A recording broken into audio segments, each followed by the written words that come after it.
بسم اللہ الرحمن الرحیم۔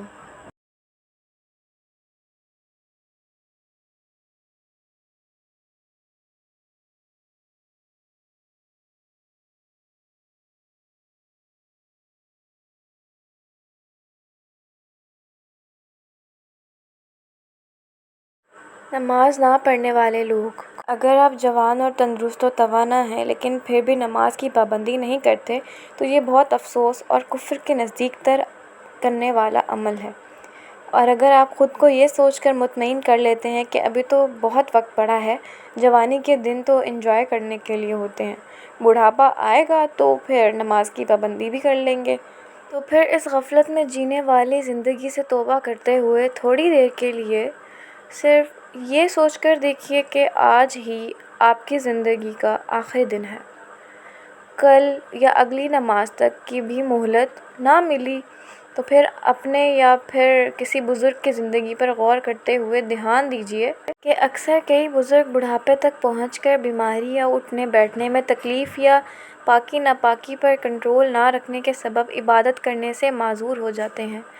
ہو سکتا ہے آپ کو بھی فراغت کے باوجود نماز کی توفیق نہ مل سکے، یا پھر آنے والے وقت میں آپ بھی کسی معذوری یا مرض میں مبتلا ہونے کی وجہ سے اپنے سر کو سجدہ کرنے سے محروم پائیں گے، تو آپ کے پاس سوائے پچھتاوے کے اور کچھ باقی رہے گا؟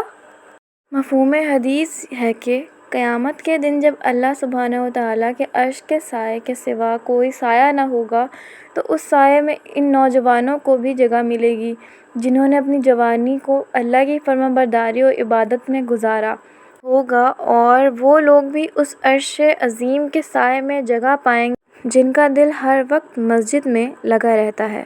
سبحان اللہ۔ عن المجرمین، یعنی آگ میں جلنے والے گنہگاروں سے۔ ما سلککم فی سقر، کہ تم دوزخ میں کیوں پڑے؟ قالوا لم نک من المصلین، وہ جواب دیں گے کہ ہم نماز نہیں پڑھتے تھے۔ آپ بھی اپنی اچھی صحت و فراغت پر اللہ کا شکر ادا کرتے ہوئے آج ہی سے نماز کی پابندی کا عہد کیجیے۔ ذرا دیر کے لیے اپنی موت سے قبر تک اور قبر سے قیامت تک کے بارے میں ضرور سوچیے، کیونکہ مرنے والے کے لیے تو قیامت موت کے وقت ہی شروع ہو جاتی ہے۔ جو نمازوں سے غافل رہتے ہیں ان پر عذاب مسلط کر دیا جاتا ہے، اور جو اللہ کے نیک فرمانبردار بندے ہوتے ہیں ان کی قبر جنت کے باغوں میں سے ایک باغ بنا دی جاتی ہے۔ آپ صلی اللہ علیہ وآلہ وسلم نے فرمایا، نماز مومن کی معراج ہے۔